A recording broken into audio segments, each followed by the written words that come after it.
27 વર્ષ બાદ દિલ્હીમાં ભાજપની ધમાકેદાર વાપસી થઈ છે, પરંતુ 2015માં 67 બેઠકો સાથે પ્રચંડ વિજય મેળવનાર આમ આદમી પાર્ટી માત્ર 10 વર્ષ પછી દિલ્હીમાં સત્તાથી બહાર થઈ। આખરે શું છે આપની હારનું કારણ, જોઈએ આ ખાસ રિપોર્ટમાં। દિલ્હીમાં આપ થઈ અસ્ત।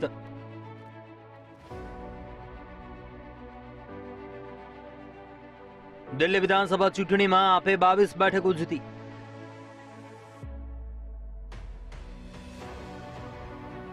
ભાજપની યાદીમાં વિરોધ પક્ષોના સુપડા સાફ।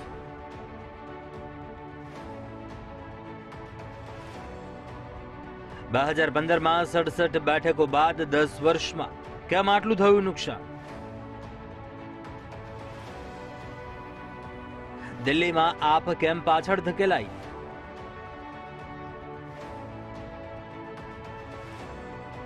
દિલ્હી વિધાનસભા ચૂંટણીના પરિણામોએ બધાને ચોંકાવી દીધા છે। ભારતીય જનતા પાર્ટીએ લગભગ એક તરફી વિજય મેળવીને ઇતિહાસ રચ્યો છે। એ પણ આશ્ચર્યજનક છે કે દિલ્હીના ભૂતપૂર્વ મુખ્યમંત્રી અને આમ આદમી પાર્ટીના સૌથી મોટા નેતા અરવિંદ કેજરીવાલને નવી દિલ્હી બેઠક પર હારનો સામનો કરવો પડ્યો। ઘણી ઉથલપાથલ બાદ 10 વર્ષ સુધી મુખ્યમંત્રી રહેલા કેજરીવાલનો પરાજય થયો। અરવિંદ કેજરીવાલ અન્ન આંદોલન દ્વારા રાજકારણમાં આવ્યા હતા કે તેઓ ભ્રષ્ટાચાર ખતમ કરવા અને લોકપાલ લાગુ કરવાનું વચન આપતા રહ્યા, પરંતુ તેમના પર ભ્રષ્ટાચારના ગંભીર આરોપો લાગ્યા। કેજરીવાલ તેમની સામે ભ્રષ્ટાચારની કહાનીનો અંત લાવી શક્યા નહીં। આપની હારનું મુખ્ય કારણ ભ્રષ્ટાચાર અને કામ ન કરવાના રાજકારણના આરોપો હતા। ઘણા પ્રસંગોએ તેમના પર આરોપ મૂકવામાં આવ્યો છે કે જ્યારે કામ પૂર્ણ ન થાય ત્યારે કોઈને દોષ આપો છો।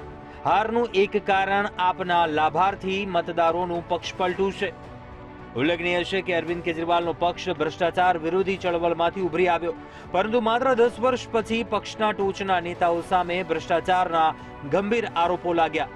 દારૂ કૌભાંડમાં અરવિંદ કેજરીવાલ, મનીષ સિસોદિયા અને સંજય સિંહને જેલમાં પણ જવું પડ્યું। પાર્ટી પર લાગેલા ગંભીર આરોપોની વાર્તાનો અંત લાવી શક્યા નહીં। આ ઉપરાંત કેગ રિપોર્ટમાં પણ હોસ્પિટલ બાંધકામ વગેરેમાં ભ્રષ્ટાચારનો આરોપ લાગ્યો। કેગ રિપોર્ટ પર ચર્ચા કરવાને બદલે તેને અવગણનાનો પ્રયાસ કર્યો। ભ્રષ્ટાચારનો મુદ્દો સમગ્ર ચૂંટણી દરમિયાન ગુંજતો રહ્યો। કેજરીવાલે ફક્ત લાભાર્થી મતદારો પર આભાર રાખ્યો। દિલ્હીની લડાઈ પહેલા ભાજપ આ મતદારોને આકર્ષવામાં સફળ રહ્યું, જ્યારે દિલ્હીમાં રસ્તા અને સ્વચ્છ પાણી એક મોટો મુદ્દો હતો।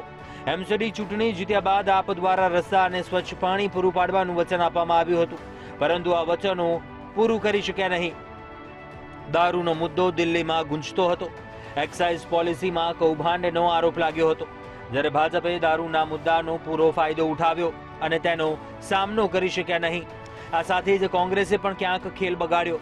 આ ચૂંટણીમાં કોંગ્રેસને ગયા વખત કરતા વધુ મત મળ્યા છે। કોંગ્રેસ જ્યાં મજબૂત સ્થિતિમાં હતી ત્યાં આપ પાછળ રહી ગઈ।